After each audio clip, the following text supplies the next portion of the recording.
Tsune, I'm always here for you, by Otaku 6337. Summary: I'm always here for you, even if nobody is here for me. Midoriya Izuku is a normal boy. He has a quirk and everything. But a seemingly weak quirk isn't enough. Being kind isn't enough. And so Izuku suffers, even as he refuses to let go of his goals. He will be a hero, no matter what it takes, because he can be. Despite all the voices telling him he can't, he can. Izuku just has to prove it. TLDR, Izuku has a kitsune quirk and is determined to become an underground hero. He will make lots of friends and a whole Yamazawa family along the way. Although things are never quite easy. Chapter 1. Oh my all might. Finally, in the soft light of his bedroom, Izuku looks down at himself. Well, what has to be himself, as much as it looks like a see-through fox. And it really does. His body looks like the ghosts he sees on that Sunday morning cartoon, where you can see people and pictures and everything through them, but can still see their outlines and little details. Like how he has a bushy tail, and little clawed paws, and a slim little fox body that's so incredibly weird, but oh my all might, this is so cool. This must be his quirk, and he's so excited to see what he can do. What if he can breathe fire like his dad apparently could as well, or have telekinesis like his mama? Or is it just a transformative quirk, but then why is he translu see-through? Maybe he's like a ghost? Or a spirit? But then why does he look like a fox? Is it even a fox? What if it's an animal he doesn't know yet? Or maybe a dog? Probably not a cat or a tanuki, but it might be. Izuku, darling, are you awake yet, sweetie? Yes, mama, he calls back. Or tries to. But the sound that leaves his mouth, is it a mouth? A muzzle? A snout? As quiet and sounds like a weird bark, and he's not even sure she heard him.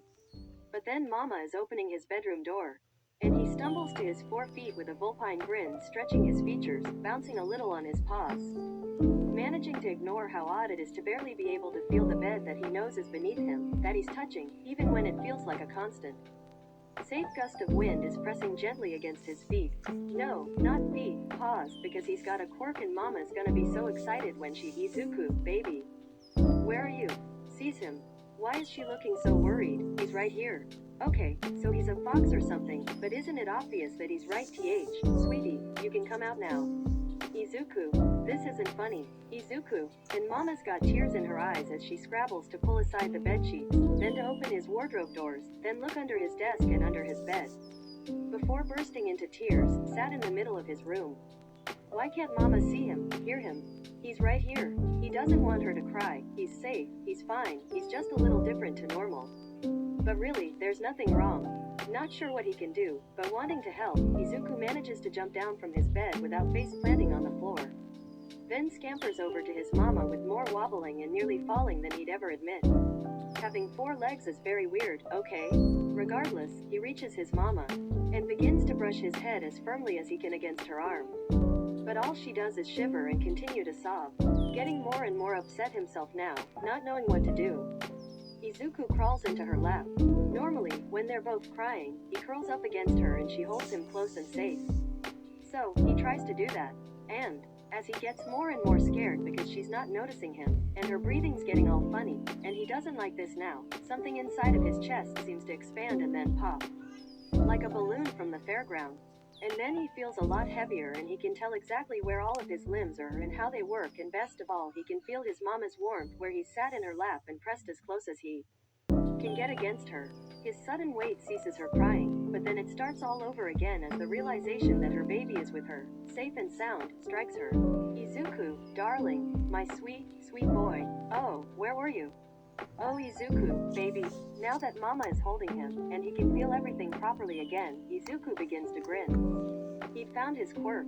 Mama, I got my quirk. It was my quirk. I woke up and I was a fox, but I was also see-through like the ghosts off of that cartoon, and it was kind of really scary, but it was also so cool. But then you couldn't see me or hear me or anything, and I didn't like it, but then I was back again, and oh my all might mama, I've got my quirk.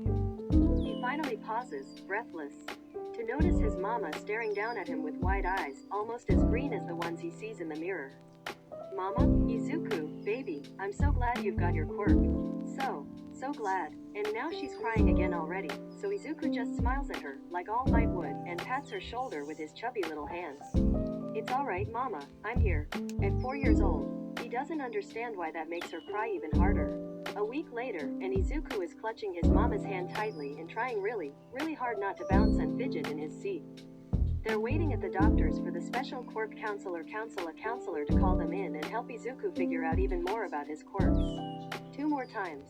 He's found himself in his other form, the one that he and Mama are calling his fox form because, when he drew it and told her all the little things that made up his other form, they had gone through the internet together and found out that he was definitely a fox, but he didn't look quite like any type, species, the word was species. Izuku reminds himself that they had seen so far, but that was okay, because Izuku knows he is a fox, just like how he'd known that he had a quirk. It was just taking a lot of time for other people to believe him. But that was okay too, because Mama believes him, and Kachin hasn't sent an explosion at him in 6 days. So everything is going well in little Izuku's books. Oh, a nurse with really cool hair that looks and moves like tendrils of water is calling their name.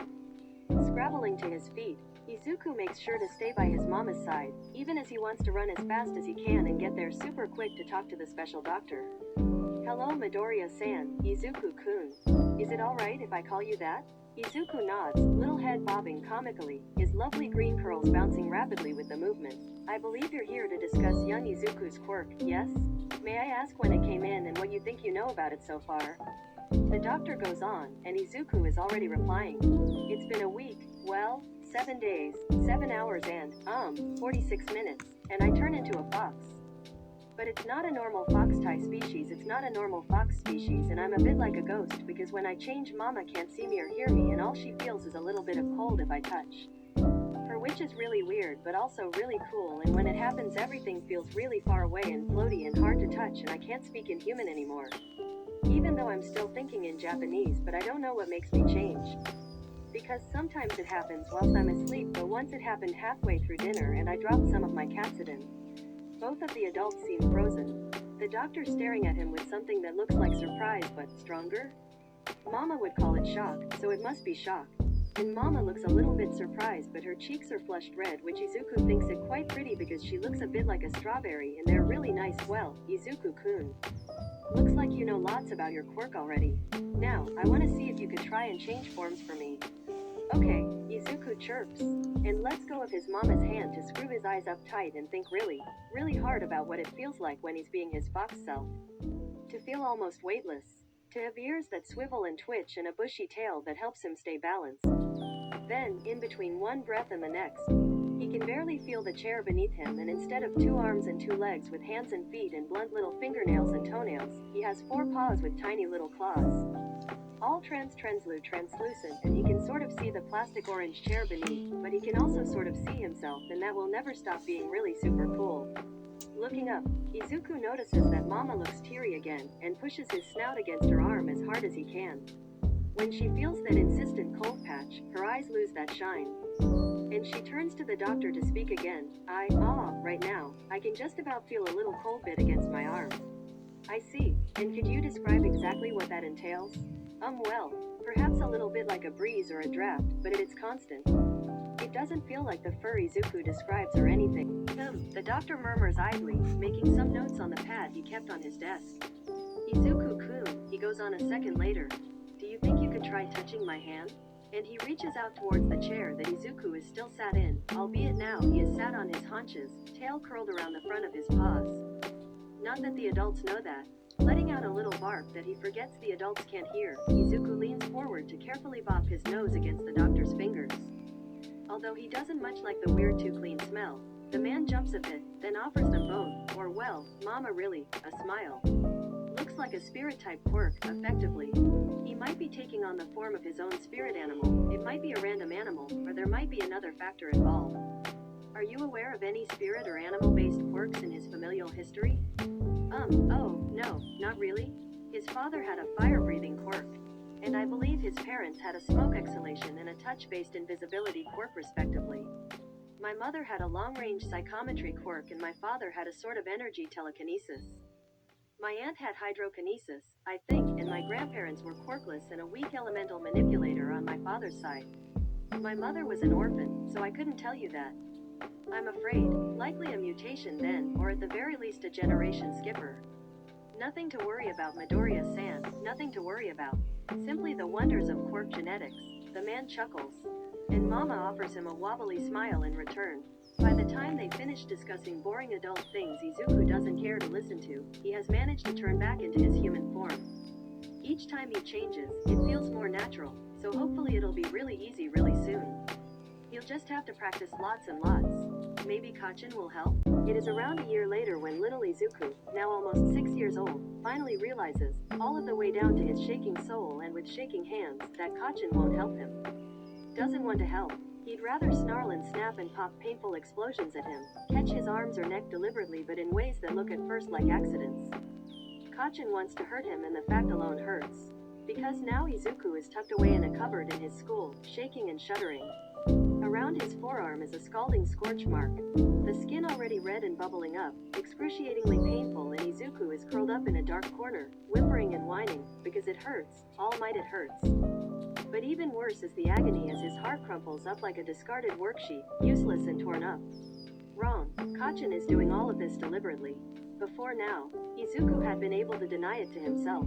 But now, the other boy's words are running through his head, even louder than his own.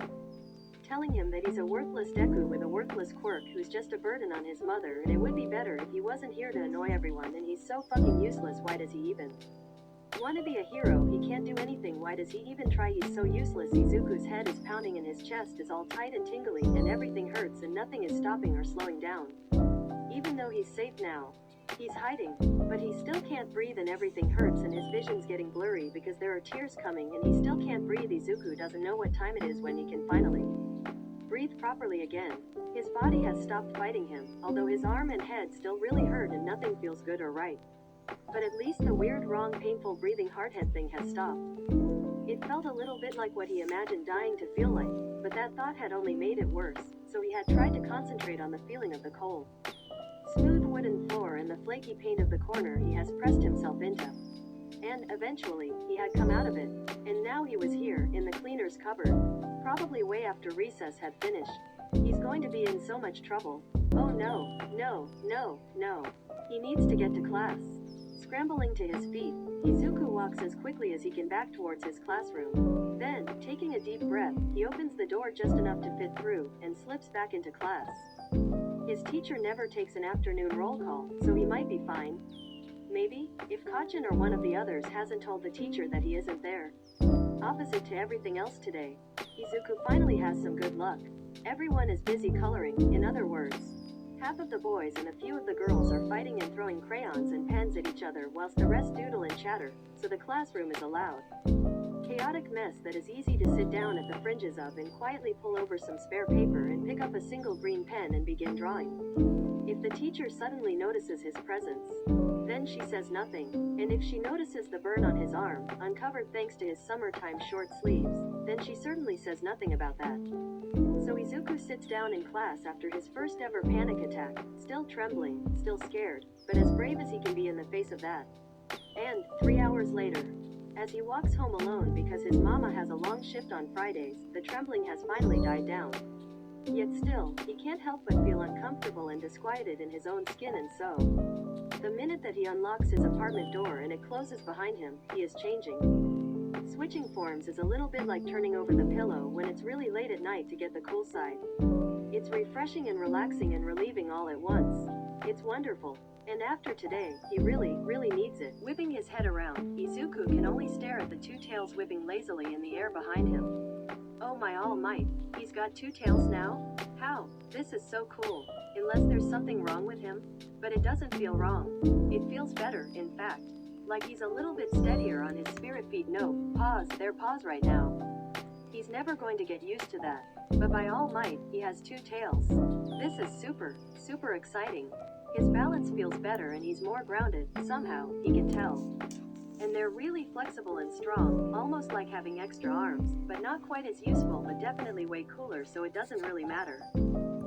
He has to tell Mama, but it'll have to wait until she's home and he's got an hour? Yes, he's got an hour until she's back and he can tell her his super duper exciting news.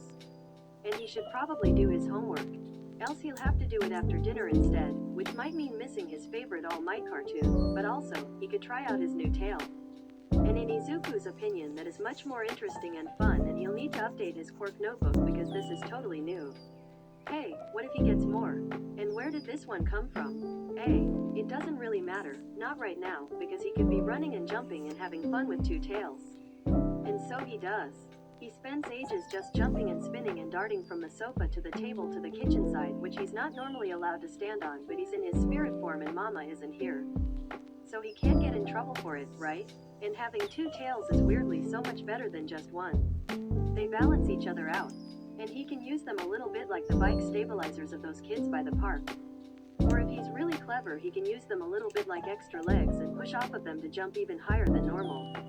Or to kind of grab onto things to slow himself down if he starts to fall. He's definitely not going to tell his mama that he fell off of the bookshelves from really high up. He's fine anyway.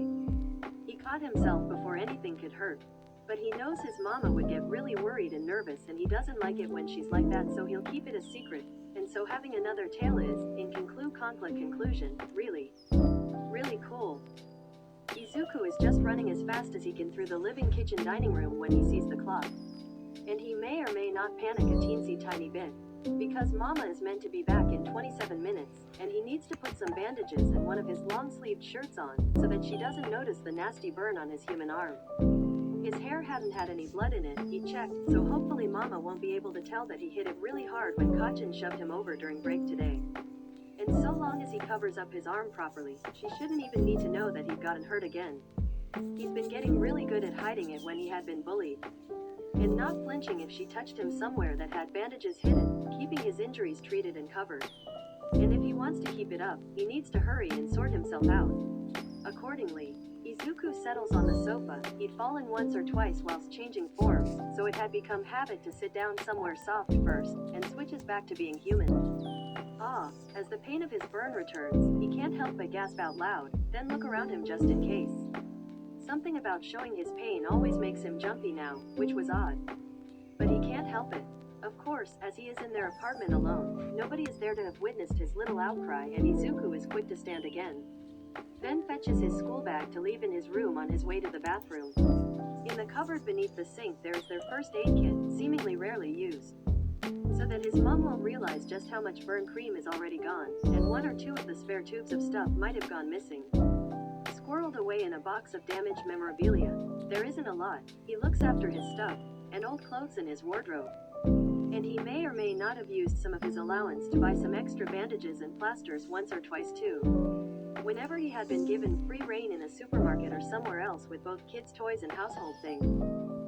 Anyway, he needs to focus if he wants to be done and starting his homework before Mama gets home. Taking out the first roll of bandages and tube of burn cream that he can fish out of the box. He carefully opens the lid, wincing when using his left hand pulls at the burn, and starts to dab some onto the injury. It is red, painful, and has that weird bubbly tightness that burns always seem to end up with. But at least he is used to this particular kind of feeling as he covers the whole thing in the white paste and begins to bandage it, admittedly rather clumsily. It's a lot easier to wrap up his legs or even a shoulder than an arm. Because trying to keep the bandages tight and in place by leaning on his knees doesn't help with the pain and makes him stupidly klutzy. But he does the best he can. And, if you ask Izuku, it isn't too bad a job at all. Even better, it isn't even lumpy under his shirt sleeve, once he gets changed and takes his maths homework to the table to start. Mama won't notice a thing. And indeed she doesn't. Inko, returning home from a 10-hour shift, exhausted, smiles at her baby boy, diligently working at the table, books and pens spread around him as she enters the apartment. The moment she steps past the Gencon, he whips around, curls wobbling and bouncing with the movement, and his grin is so big and bright and beautiful that she simply has to laugh in joy. Opening her arms up for a welcome home hug, and her darling doesn't disappoint, leaping down from his chair to come racing into her embrace, giggling himself. "I'm home, Izu-kun," she sings songs. Her baby boy might be almost 6 years old already, but he'll always be her little sweetie. "Welcome home, Mama. Was work good today?" "It was, thank you, darling." "And school?" "It was fun. We got to do coloring in this afternoon, as a Friday treat." "Wow, sounds good." No, Inko doesn't notice a single thing. Izuku wouldn't have it any other way. Thank you for watching Kitsune Kawaii YouTube channel.